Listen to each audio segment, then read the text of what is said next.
ಎಲ್ಲರಿಗೂ ನಮಸ್ಕಾರ. ವರ್ಗಾವಣೆ ವೇಳಾಪಟ್ಟಿಯಂತೆ ಇಂದಿನಿಂದ ಕೋರಿಕೆ ಮತ್ತು ಪರಸ್ಪರ ವರ್ಗಾವಣೆಗೆ ಅರ್ಜಿ ಸಲ್ಲಿಸಲು EDSನಲ್ಲಿ ಅವಕಾಶ ಕಲ್ಪಿಸಲಾಗಿರುತ್ತದೆ.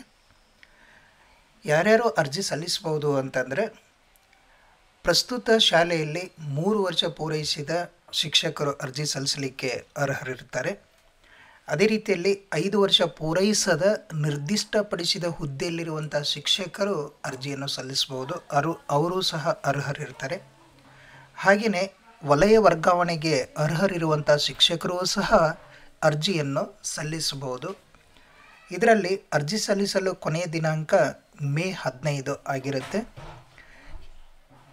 ಈ ವಿಡಿಯೋದಲ್ಲಿ ನಾವು ಮ್ಯೂಚುವಲ್ ಟ್ರಾನ್ಸ್ಫರ್ಗೆ ಅರ್ಜಿಯನ್ನು ಹೇಗೆ ಸಲ್ಲಿಸಬೇಕು ಅನ್ನುವಂಥ ವಿವರವಾದಂಥ ಅಂಶವನ್ನು ಮಾಹಿತಿಯನ್ನು ತಿಳ್ಕೊಳ್ತೀವಿ. ಫಸ್ಟ್ ನಾವು ಗೂಗಲ್ ಕ್ರೋಮನ್ನು ಯೂಸ್ ಮಾಡ್ಕೊಳ್ಳೋಣ.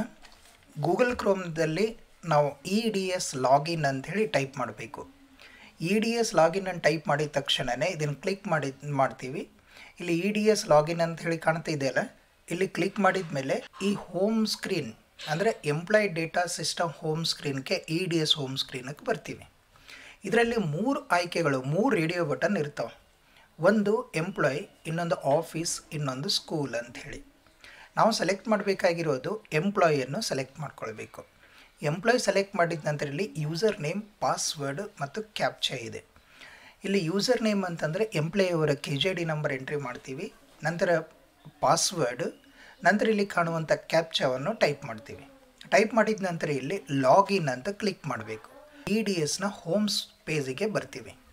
ಇಲ್ಲಿ ಹೋಮ್ ಪೇಜ್ನಲ್ಲಿ ನಮ್ಮ ಹೆಸರು, ನಮ್ಮ KJD ನಂಬರ್, ನಮ್ಮ ಡೆಸಿಗ್ನೇಷನ್, ನಮ್ಮ ಶಾಲೆಯ ಹೆಸರು ಇಲ್ಲಿ ಡಿಸ್ಪ್ಲೇ ಆಗುತ್ತೆ. ಇದರಲ್ಲಿ ಲೆಫ್ಟ್ ಸೈಡ್ನಲ್ಲಿ ಕಾಣುವಂಥದ್ದು ಈ ಮೆನುನಲ್ಲಿ ನೋಡಿದ್ದೀವಿ ಅಂತಂದರೆ, ಈ ಕಡೆಗೆ ಮ್ಯೂಚುವಲ್ ಟೀಚರ್ ಟ್ರಾನ್ಸ್ಫರ್ ಅಪ್ಲಿಕೇಶನ್ ಅಂಥೇಳಿ ಸಬ್ ಮೆನು ಕಾಣ್ತೀವಿ.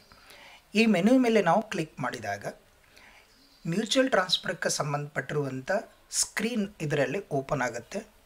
ಇದರಲ್ಲಿ ಪ್ರಮುಖವಾಗಿ ಅಂದರೆ ಬದಲಾವಣೆ ಮಾಡಲಿಕ್ಕೆ ಸಾಧ್ಯ ಆಗಲ್ಲ ಕೆಲವು ಅಂಶಗಳು ಯಾವುವು ಅಂತಂದರೆ ಬೇಸಿಕ್ ಡೀಟೇಲ್ಸ್, ಟೀಚರ್ಸ್ ಅವರ ಬೇಸಿಕ್ ಡೀಟೇಲ್ಸ್. ಯಾವ್ಯಾವ ಟೀಚರ್ಸ್ ಅವರ ಬೇಸಿಕ್ ಡೀಟೇಲ್ಸ್ ಅಂತಂದರೆ KJD ನಂಬರ್ನು ಚೇಂಜ್ ಮಾಡಲಿಕ್ಕೆ ಆಗೋದಿಲ್ಲ. ನಂತರ ನೇಮ್ ಆಫ್ ದ ಟೀಚರ್ ಇದೆ, date of birth, gender, present working school or office, designation, teaching subject and medium. Very important, teaching subject and medium. ಯಾಕೆ mutual ನಾವು ಕೊಡಬೇಕಾಗಿತ್ತು ಅಂತಂದರೆ, ಇಬ್ಬರು ಟೀಚರ್ ಮ್ಯೂಚುವಲ್ ಟ್ರಾನ್ಸ್ಫರ್ಗೆ ಅರ್ಹರಿರಬೇಕು ಅಂತಂದರೆ ಟೀಚಿಂಗ್ ಸಬ್ಜೆಕ್ಟ್ ಮತ್ತು ಮೀಡಿಯಮ್ ಸೇಮ್ ಇರಬೇಕು. ಇದನ್ನು ನಾವು ಗಮನಿಸಬೇಕು. ಅದಕ್ಕಾಗಿ ಒಂದು ಬಾರಿ ಶಿಕ್ಷಕರ ವರ್ಗಾವಣೆಯ ಗೈಡ್ಲೈನ್ಸ್ ಏನಿದೆ ಅದನ್ನು ದಯವಿಟ್ಟು ಕೇರ್ಫುಲ್ಲಾಗಿ ಒಂದು ಸಲ ಓದ್ಕೊಳ್ಳಿ ಅದನ್ನು. ನೆಕ್ಸ್ಟ್ ಇಲ್ಲಿ date of entry into service ಇದೆ, date of entry into present school, probation period declaration date ಇದೆ. ಇಷ್ಟೆಲ್ಲವನ್ನು ನಾವು EDSನಲ್ಲಿ ಆಲ್ರೆಡಿ ಅಪ್ಡೇಟ್ ಮಾಡಿರ್ತೀವಿ.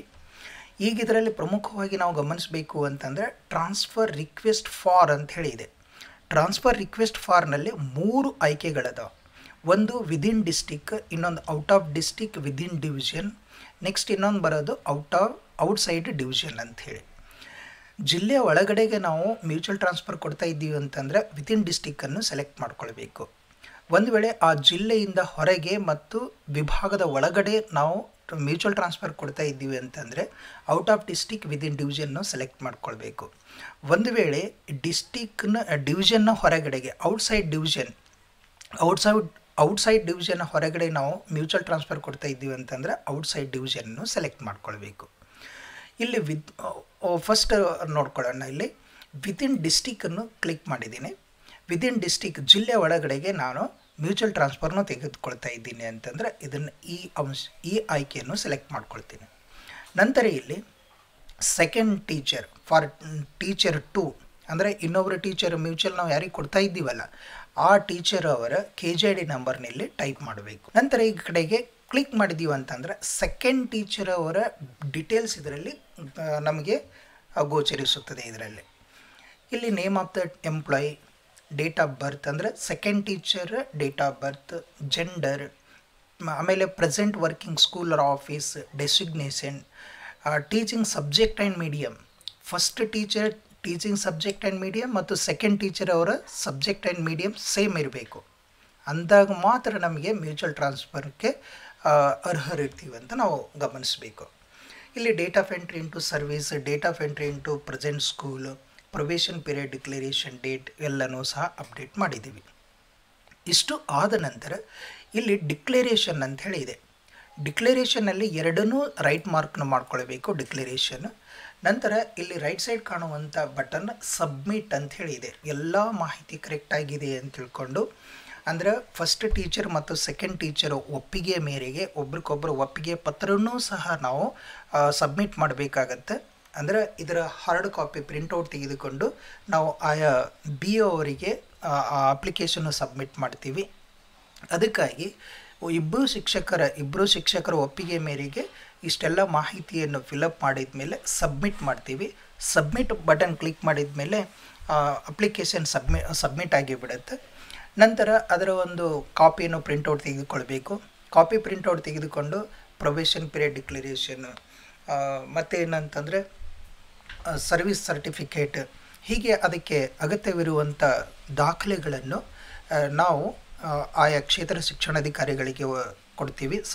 ಅದರ ಎಲ್ಲನೂ ಸಬ್ಮಿಟ್ ಮಾಡ್ತೀವಿ. ಕ್ಷೇತ್ರ ಶಿಕ್ಷಣಾಧಿಕಾರಿಗಳಿಗೆ ದಾಖಲೆಯನ್ನು ಸಬ್ಮಿಟ್ ಮಾಡ್ತೀವಿ. ಕ್ಷೇತ್ರ ಶಿಕ್ಷಣಾಧಿಕಾರಿಗಳು ನಾವು ಸಲ್ಲಿಸಿರುವಂಥ ದಾಖಲೆಯ ಪ್ರಕಾರ ನಮ್ಮ ಅಪ್ಲಿಕೇಶನ್ನ ಅವರು ವೆರಿಫೈ ಮಾಡಿ ಅಪ್ರೂವ್ ಮಾಡ್ತಾರೆ. ಹೀಗೆ ಪ್ರೋಸೆಸ್ ಕಂಟಿನ್ಯೂ ಮುಂದುವರಿಯುತ್ತೆ. ನಮಗೆ ಇರುವಂಥ ಟೀಚರ್ ಟ್ರಾನ್ಸ್ಫರ್ ಏನು ವೇಳಾಪಟ್ಟಿ ಇದೆ, ಅದ್ರ ಪ್ರಕಾರ ನಾವು ಏನೇನು ಮಾಡಬೇಕು ಅನ್ನೋದಕ್ಕೆ ನಾನು ವಿಡಿಯೋ ಮೂಲಕ ನಿಮ್ಮ ಜೊತೆಗೆ ಮಾಹಿತಿಯನ್ನು ಹಂಚ್ಕೊಳ್ತಿರ್ತೀನಿ. ಹೀಗೆ ಈ ಮ್ಯೂಚುವಲ್ ಟ್ರಾನ್ಸ್ಫರ್ ಅಪ್ಲಿಕೇಶನನ್ನು ಸಬ್ಮಿಟ್ ಮಾಡುವಂಥ ವಿಧಾನವನ್ನು ಈ ವಿಡಿಯೋದಲ್ಲಿ ತಿಳ್ಕೊಂಡಿವಿ. ಇನ್ನು ಹೆಚ್ಚಿನ ವಿಡಿಯೋಗಾಗಿ ಲರ್ನ್ ವಿತ್ ಪವರ್ ಯೂಟ್ಯೂಬ್ ಚಾನಲ್ನ ಸಬ್ಸ್ಕ್ರೈಬ್ ಮಾಡಿ. ವಿಡಿಯೋ ವೀಕ್ಷಣೆ ಮಾಡಿದ್ದಕ್ಕಾಗಿ ತಮಗೆಲ್ಲರಿಗೂ ಧನ್ಯವಾದಗಳು. ನಮಸ್ಕಾರ.